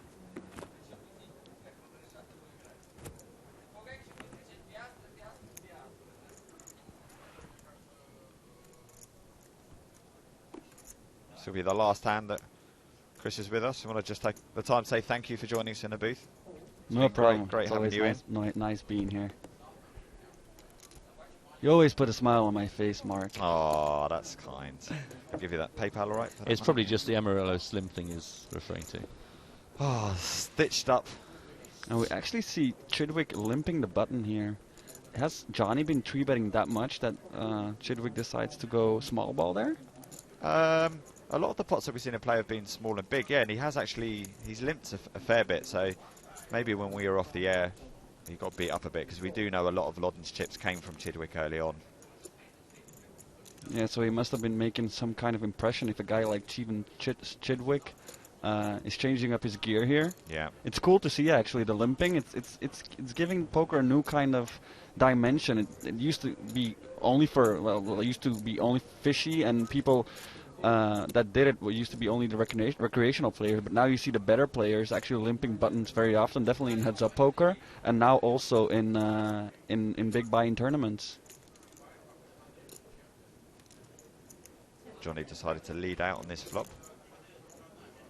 Managed to get rid of Bachar, but not Chidwick, who called. And the thing which is actually cool about limped pots is people can have anything. There is no hand in poker that is not in their range, so yeah, it makes it a lot tougher. Completely disguised.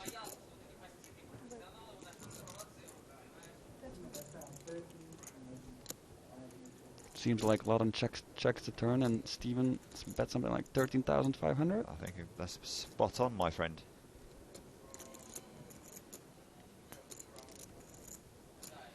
And there's actually a bunch of hands that Loddon can be check calling here. Basically every pair with a straight draw is very decent to be check calling, because you don't want to get raised off your hand, and you always get, practically always get the odds to call if your opponent doesn't make it double pot. Right. Falls complete to the 6 of spades.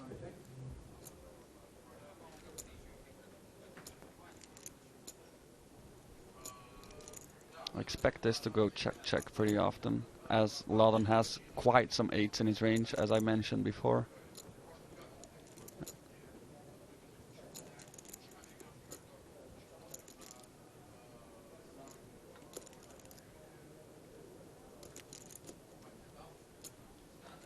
I think if Steven bets here, it's gonna be 2-pair plus very often. Probably checking back every hand worse than Queen 7 here.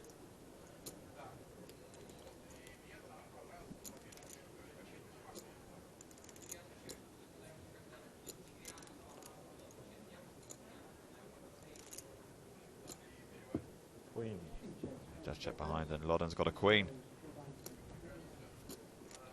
So Queen 3 for Loddon. And 7-9 for Steven Chidwick. So I guessed it right. Nice. Okay, that's gonna be it for me, guys. Yeah, brilliant. Thanks again, Chris. It was nice talking to you as always. I hope you enjoyed my company as much as I did yours. Aww, what a lovely man. Isn't he a good company boy? Thank you, sir. I'll see you guys later. Bye bye. Okay, cheers, goodbye. Good stuff indeed. Thank you very much. He was brought up very well, wasn't he? What a lovely, polite young man. Not like that brother of his. Thank God we didn't have the evil twin in. Oh, he's filthy. And Robert Brofeld. Sounds like a Bond villain, Mr. Brofeld. He's joined us. Good-looking young chap with 53,500 and a smashing head of hair.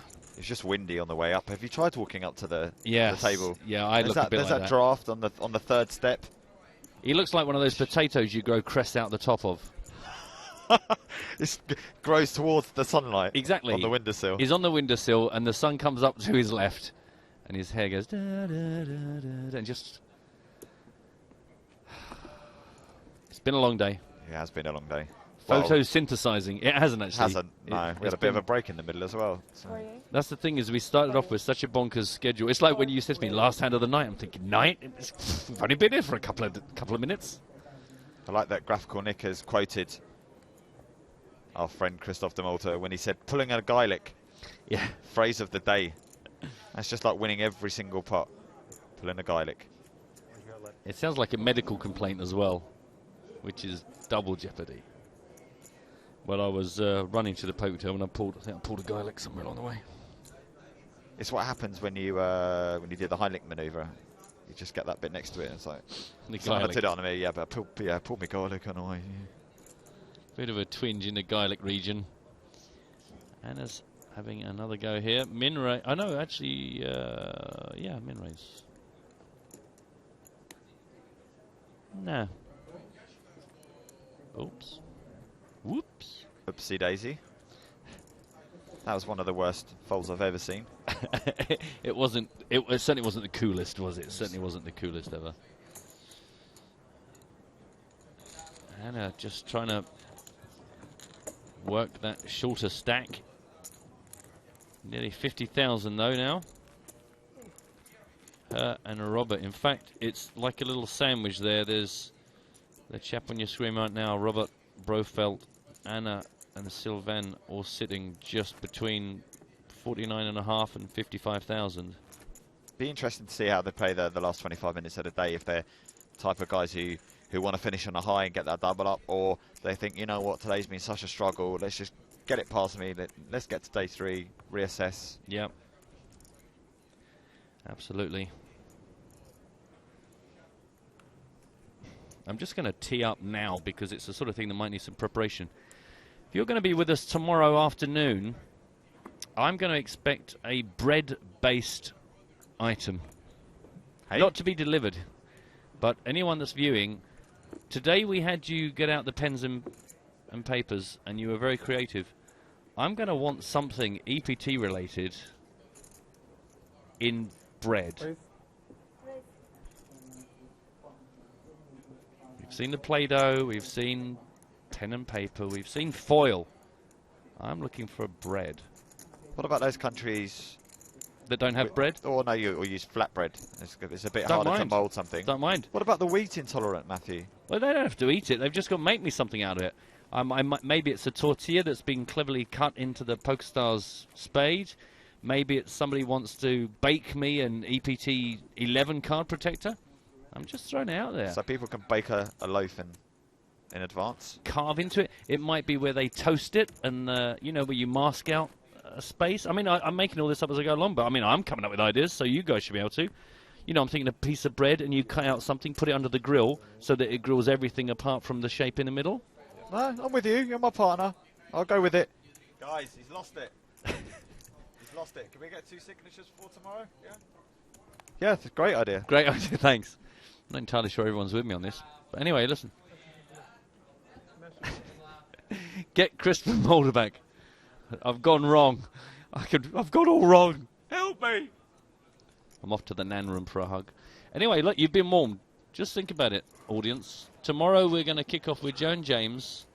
Myself and my colleague Mark with the Seacomb will be back with you.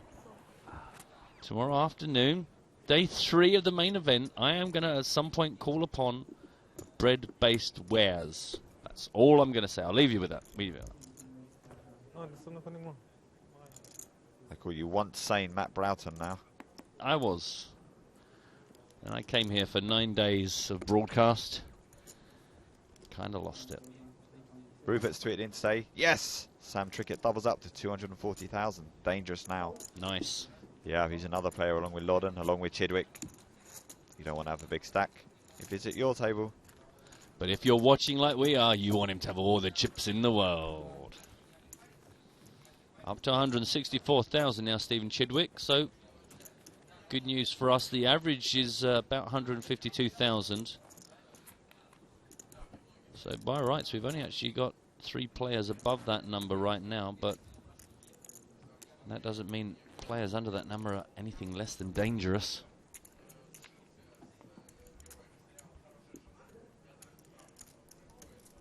Too slow. Too slow. Is that Johnny giving the...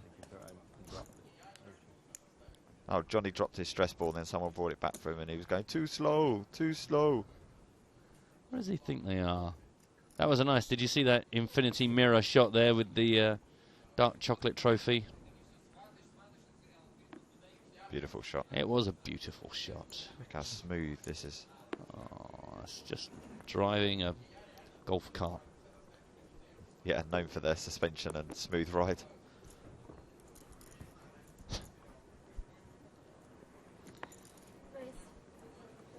The man with the crest in his hair. Mr. Brofeld makes it 5,500. Doesn't look very Swedish though, does he really, to be honest? Do you know what? I'm so surprised to see that flag come up next to his name. Yeah. I just never would have put him on that. Never would have put him on that. Well, his first real major move of his attendance at the table gets all the respect in the world. Be nice to take one down. I don't think I recognise that name or him. No. So maybe this is his first appearance on a feature table. Maybe his first appearance in an EPT. Who knows? We will find out more. Especially if he sticks around and goes deep.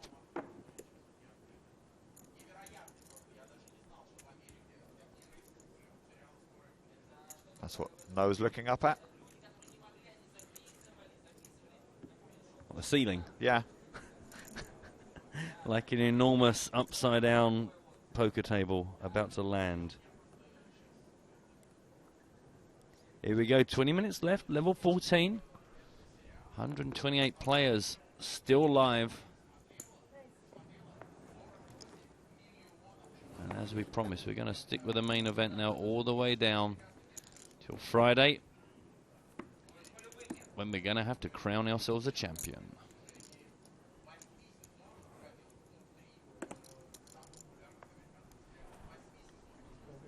And Chidwick's under the gun raise, gets through. Just over 15 minutes to get into the free roll, guys. And if we get more than 2,000 shares, we will add $500 to the prize pool. Like Password you need is Principality. You don't like poker? You don't like to play? So get involved, my Ed. Okay. And other people, and don't forget to share the stream. You can go now. You can be done now. Share the stream, man. No. Don't worry about it. I back half of yours and then. Okay, that's fine too. Little amounts. Like that.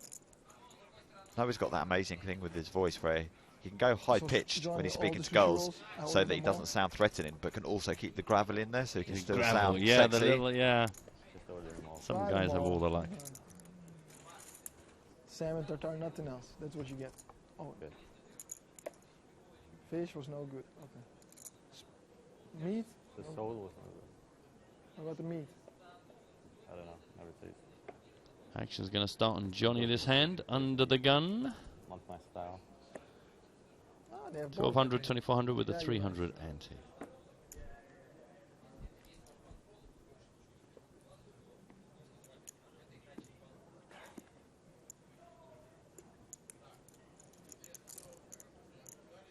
Not been a great time on the big table for Sylvain Lucy, has it? He's not really managed to get too much going. 48.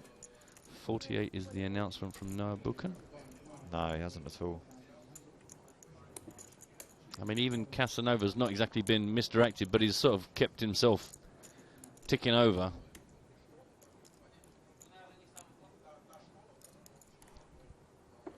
Keep trying, right? Bit of resistance from Stephen Chidwick.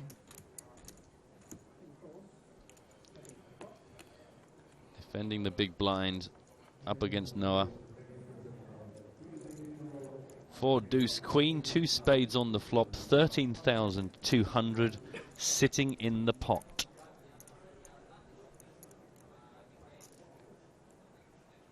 Check, check from Chidwick.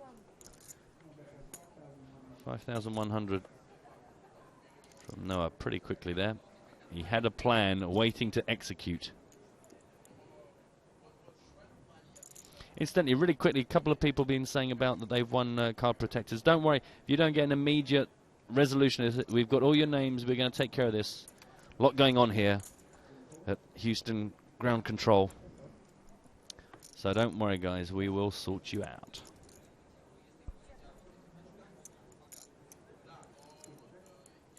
Word on the street is most of them have been contacted. If you haven't, it's coming. Don't panic. We will get to you. Check, check. After the jack of clubs on the turn, and now a third club of 5 makes the wheel, makes the flush. It makes everything, apart from the tee.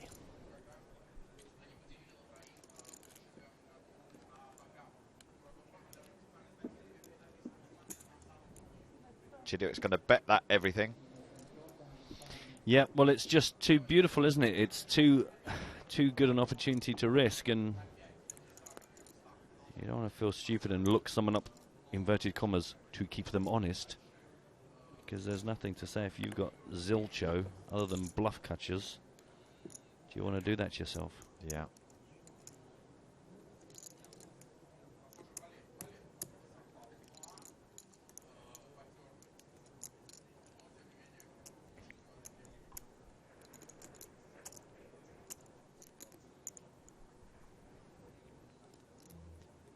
Torturing himself over this decision.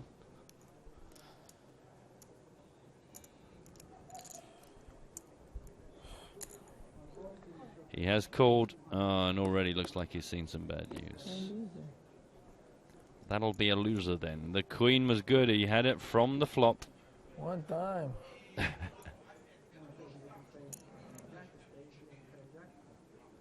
Wow, he had the ace. He had the ace, and he was drawing for the flush. Hit the jack.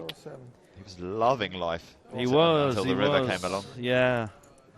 I mean, and you can understand the call. There's a good chance that could be good a lot of the time, even though it kind of busted where he wanted it to go. But Stephen Chidwick just had the edge on him there. Up to 195,200 now for Stephen. Now Buchan down to 89,800, still in handsome shape. Chidwick's won and lost today. Seems to be involved in a lot. Slightly better of it pre-flop. Yeah. Fairly even post-flop. I think a lot of those pots were played against Loddon, out of position in the blinds earlier on. Talking to Loddon.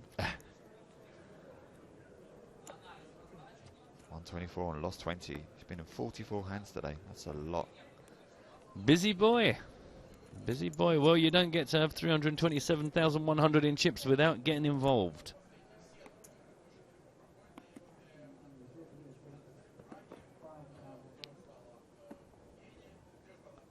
Ziv Bashar has made it 5,000 on the nose. Brofeld, Marquez, loosely all fold. Also through Noah. Wow. Even Johnny folds. Blimey. He's seen the stats and he's realised it's looking a bit ridiculous. He's just trying to balance things out a bit. Not much of a pickup for Zib, but keeps him involved. He's been relatively quiet, I guess, in recent hands. Yeah, it's not going to be too long until the tournament clock's paused by the TDs. And then they'll randomly draw a card, and then every table will play that number of hands. Somewhere between 3 and 7 hands. Funny enough, I was just about to say to you, what's the maximum they let it go? And you've answered me, 7. Yeah, but it's weird, you know, for the last couple of years, I've never seen 6 or 7 come out. So maybe they say between 3 and 7, but... Well, funny, that's what made me ask. I think it always feels like it's 3 or 4 or 5. I don't remember it ever being less or being more, but... Maybe they've changed it. Maybe 6 and 7 they thought was too long. Maybe it's between 3 and 5 these days, but it used to be between 3 and 7.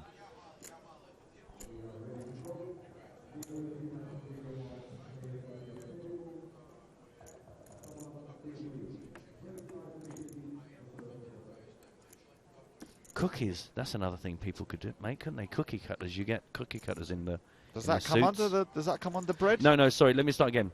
You could use cookie cutters, couldn't you? Because those you get in heart shapes and spades and things like that. Oh, I see. Sorry, yeah, I should have started off with the cutter part of it rather than the cookie part of it.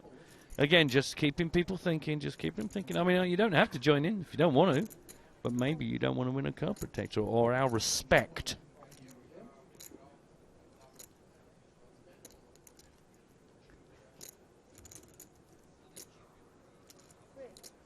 Somehow I don't think Price Jack's going to be involved in our competition tomorrow. He's not a big fan of comps or football. I know, which I still don't understand, because he started off asking about, can I win this, can I win that? And as soon as we said no, now it's suddenly taken a very dark turn. That's right, we do like nutters. Nice one for Ziv there, keeping himself ticking over.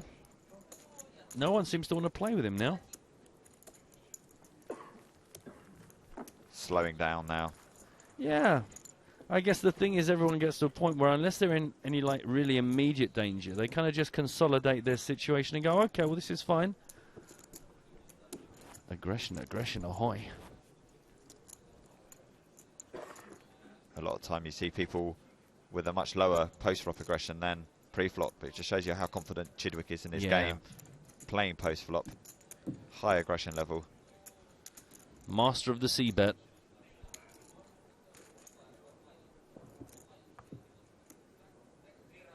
See whether Johnny's just a nit post-flop. Only 51%. What's wrong with him? Grow some, Johnny. Hello, Thomas. What do you want? That's Big Thomas, I think. Yeah, I've got some perspective now. There is Mini Thomas Lamash floating around. Big Thomas is about to announce to the room how many hands are left at each table, I do believe.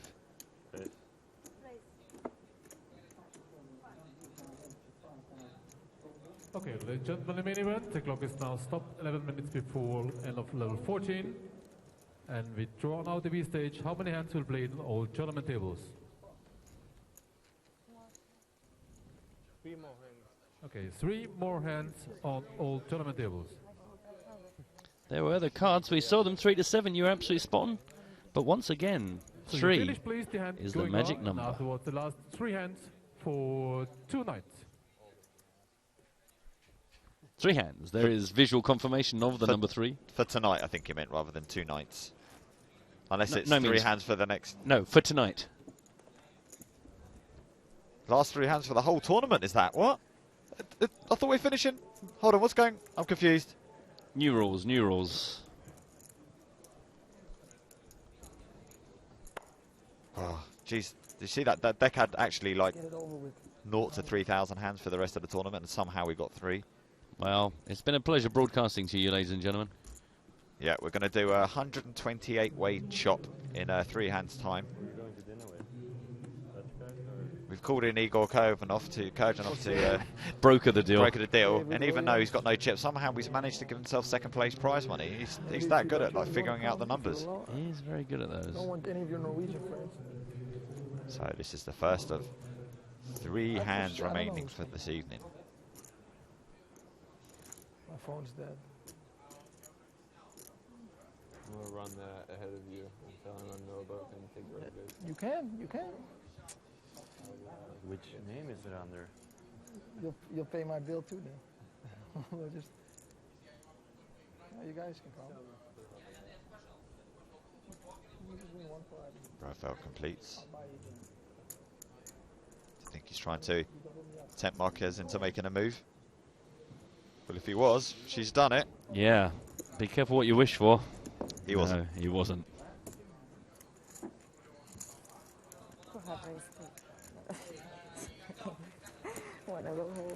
Have you seen the picture that our colleague, yeah, outside? There's a beauty. In fact, there's a double rainbow in Monaco. A Monaco rainbow. It's beautiful, that. That's a lovely thing. Thank you for sharing, James. Guess where James is? Outside. Outside. Correcto.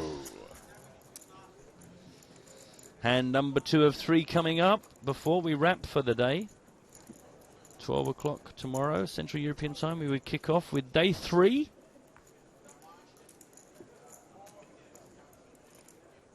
Bread day. Cannot wait. Poor old Ben has only just come up with his entry for the card protector. It's taken me a while. It's very nice. It is good. I like it. I don't know if it was worth the wait, but Ben, thank you. You might want to get the oven on and get the dough going.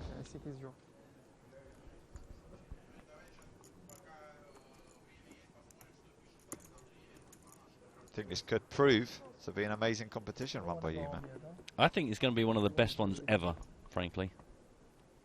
Certainly as far as bread-based shenanigans go. Do you know what? Sonny Robert Brofeld has suddenly thought, do you know what? Now is my time. This is my moment. What, like limp folding he did before? Yep. But at least he's trying to make something happen, yeah? PIPing it. Well, he just thought, you know what? I don't want to look back at the end of the day at my statistics and be embarrassed by how passive I was. And Monsieur Lusley also looks like he might have had enough of doing nothing.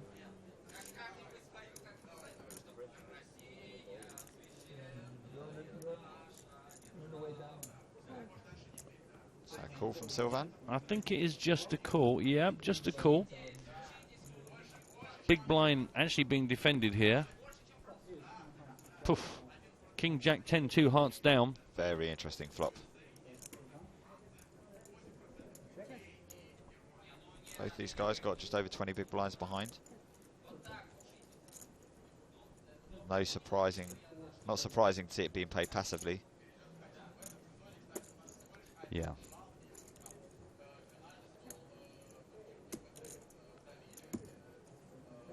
Four of spades on a turn, 2 flush draws out there now. Check once more over to Brofeld. 7,000 into 14.6.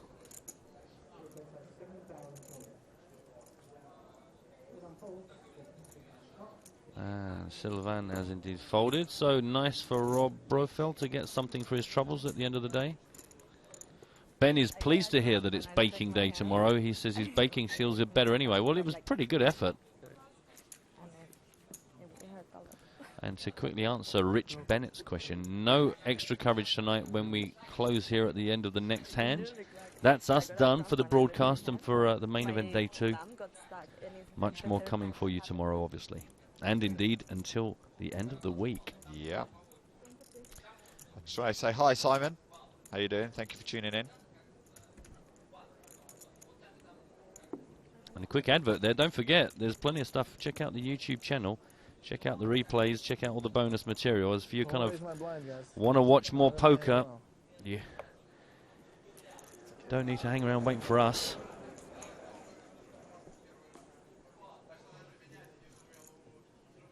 I think it's the last hand of the day. What gives you that impression? I don't know, just some subliminal message. I didn't see it. I don't know what you're referring to there. It just sort of came into my head. Don't forget, check out the bonus cuts as well. Lots of highlights, lots of clips, lots of key moments from the last few days. No more action for Ziv. The last hand is occurring. Noah's warming up his cards. He is hoping for action. Anna, it's your last button of the day.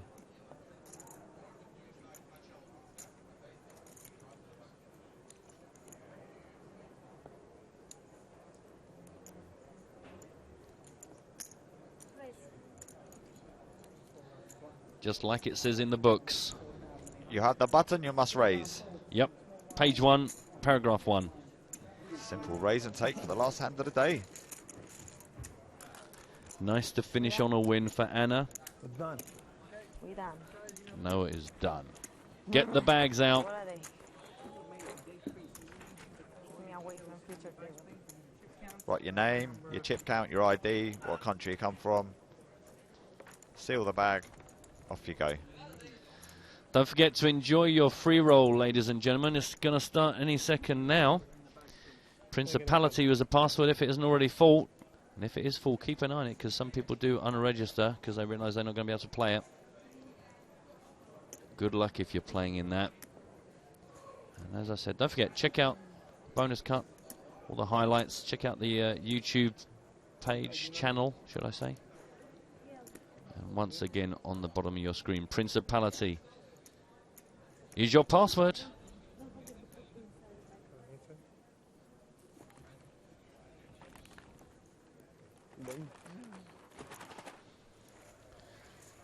Let's have a quick recap of how we leave this feature table tonight, having been tuned into the same players all day long. So it is Johnny Loudon, had a tremendous day, 136 big blinds now. Sylvain tried to get something going, but not so good. And we've got a few players under 30 big blinds who will want to come back tomorrow and get something going. Yeah, the blinds will jump up to 1,500, 3,000. This is our secondary feature table that we had. Andre Gully up the top, Timo Eckhart holding up the rear. Indeed. Well, thanks again for joining us, everybody. Thanks for joining the competitions. Be sure to join us tomorrow, 12 o'clock Central European time. But for now, from me and Mark, it's good night from Monaco.